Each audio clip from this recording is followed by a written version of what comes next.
perjanjian antara Pak Anies dengan Pak Prabowo soal pilpres? Katanya Ya, kan ada beberapa ya yang saya tahu.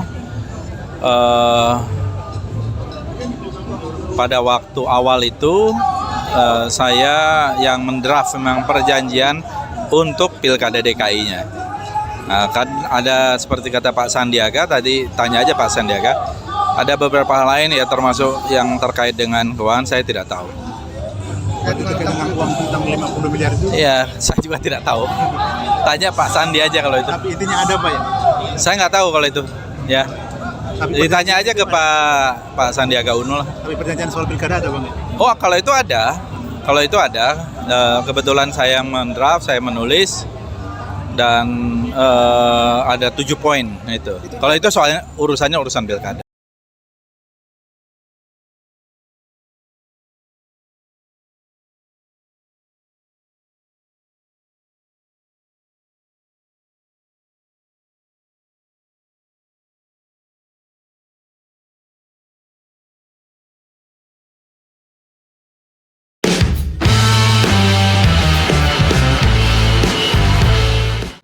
Iya Bang, saya agak kepo ini ya tadi dengan Detik yang nanya-nanya ke Abang, karena saya tadi sempat baca juga ada Bang Fadlizon yang mengungkapkan tentang jasanya beliau dalam menaikkan Anies Baswedan di Jakarta sampai bahkan materainya pun menggunakan ludahnya Fadlizon katanya begitu.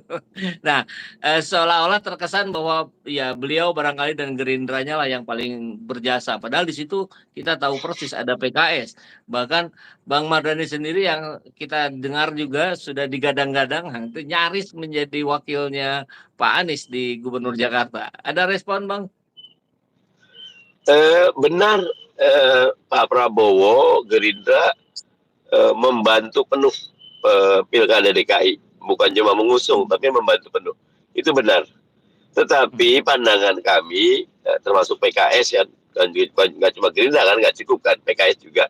Tapi Mas Anies sudah membayar dengan kontan dan cemerlang dengan kinerja yang memuaskan di DKI gitu loh. Dan karena kami puas PKS, maka kita lanjutkan dukung Mas Anies di Pilpres 2024. Kita nggak ngungkit-ngungkit, karena buat kita sekali kita dukung satu orang jadi kepala daerah, sesudah jadi, maka kepala daerah itu bukannya milik partai A, partai B gitu. Dia menjadi miliknya rakyat gitu.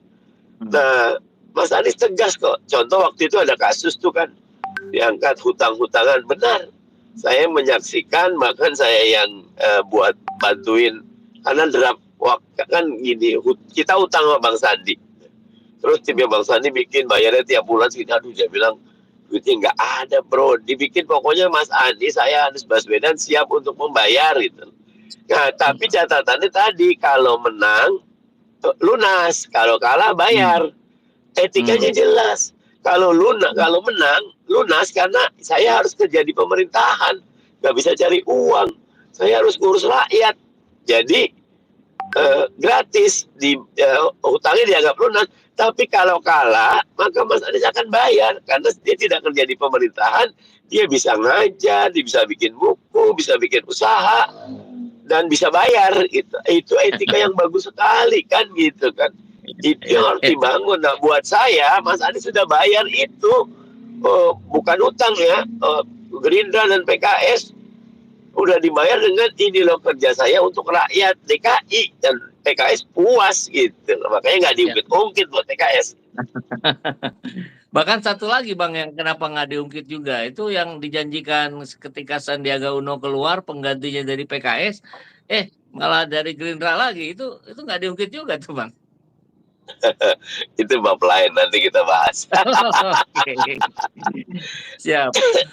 Kembali ke etika yang menjadi judul pembahasan kita, Bang. Sebetulnya ada batasannya nggak sih etika itu? Etika itu sederhana. Batasannya adalah prinsip dan moral yang dipegang oleh pemimpin. Misal tadi ya, kalau prinsip leaders eat last, itu pemimpin itu makan paling akhir. Jadi pemimpin itu etikanya jangan mikirin diri sendiri. Kalau perlu bahasanya, Kalau ada seorang ulama ya, Imam Hasan Al-Banna tuh, kalau mengatakan andai masyarakat tahu cinta kita kepada masyarakat jauh lebih besar ketimbang cinta kita kepada keluarga. Jadi kayak Mas Anies, kalau di kami itu Ustadz Saihu dan para pemimpin PKS itu urusan dengan masyarakatnya jauh lebih banyak ketimbang urusan dengan keluarganya. Makanya ketika menerima beban yang ditanya pertama keluarga dulu. Siap nggak keluarga ini bebannya berkurang? Bukan sebaliknya, keluarga gembira karena punya akses kepada kekuasaan. Terbalik malah nggak boleh gitu loh. Nah, ada namanya, saya kutip sedikit Ibu Sri Mulyani. Mungkin banyak beberapa yang suka nggak suka nomor 2 ya. Tapi ketika dia jadi Menteri Keuangan, yang pertama dibilang, pertama seluruh eselon 1 tuh, kalau ada yang telepon mengatasnamakan keluarga saya, anak saya, paman saya, tolak semua. Tidak ada. Saya tidak menginginkan ada yang boleh menghubungi kalian semua atas nama kekeluargaan. Yang kedua, saya menolak semua permintaan makan siang bareng saya. Nggak ada. Gitu. Nggak boleh. Ya, kalau ada pertemuan makan siang rame-rame, misal Kementerian Keuangan bertemu dengan bisnismen, kita rame-rame dalam acara formal, tidak boleh ada. Itu etika gitu lah. Dan termasuk etika ketika menjadi menteri, ya karena lagi rame sekarang tuh ini tuh ya, ada ajudan yang hadir tuh saat debat kemarin itu. Dan dibilang ini lagi jaga, ya kalau lagi jaga jangan pakai baju pendukung 02 gitu loh, pakai baju netral lah gitu loh, dan pos macam-macam. Jadi amburadul kalau buat saya jadinya kalau kayak gini gitu loh. Semua penjelasan tuh makin dijelaskan makin nampak bahwa Anda tidak punya etika gitu loh. Kalau punya etika, yang paling baik kan sebetulnya cuti, kalau bisa mundur. Kalau saya sederhana, gimana mau jadi pemimpin besar tapi etikanya tidak ditegakkan gitu loh. Bang Sandi luar biasa, mundur dari dari Wagub waktu itu, waktu menjadi cawapres, padahal tidak punya kewajiban mundur gitu loh.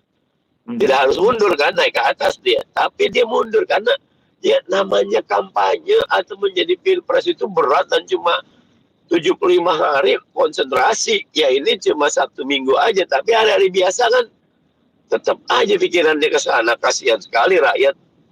Nah, buat saya itulah etika. Dan etika itu nggak ada batasnya. Batasnya etika iman.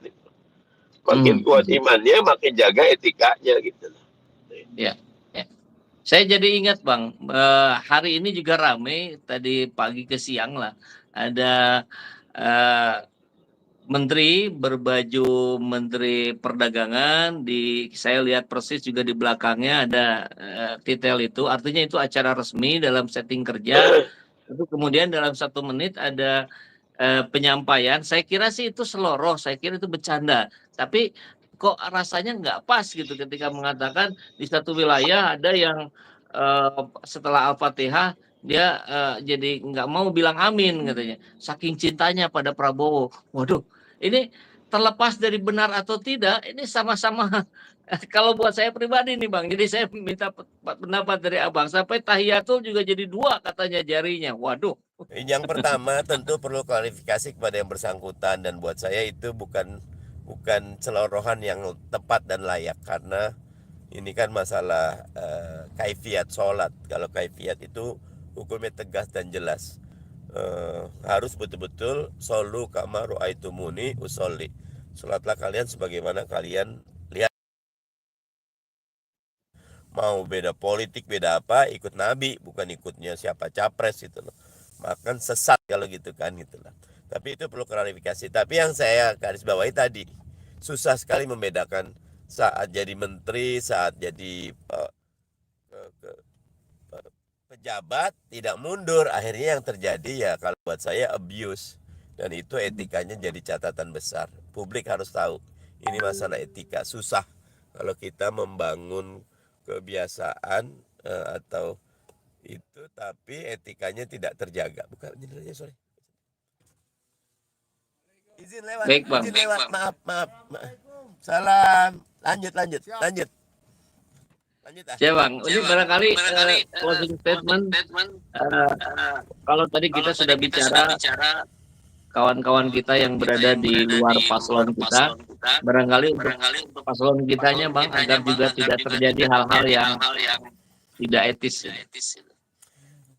Makanya ketika kasus Pendasmu etik itu saya bilang hal yang sama bisa terjadi sama Mas Anies kalau acara internal diekspos ke eksternal gitu. Walaupun saya yakin Mas Anies selalu menjaga diri. Mana privat, mana publik, mana yang layak untuk dibahas, mana yang tidak. Tetapi lagi-lagi kalau saya menggarisbawahi, ayo kita tetap berkompetisi dengan sehat, jangan yang penting menang tapi tidak pakai etika. Tapi sekali lagi, di atas hukum atau landasan hukum itu etika, etika, dan etika. Jangan main-main dengan etika. Justru etikalah yang membawa kita naik ke level yang jauh lebih mulia, lebih berkah, lebih bermanfaat. Begitu kan? Ya, terima kasih banyak Bang Mardhani tarbiyahnya. Sami-sami Kang, sehat selalu. Amin. Assalamualaikum warahmatullahi wabarakatuh. Assalamualaikum warahmatullahi wabarakatuh.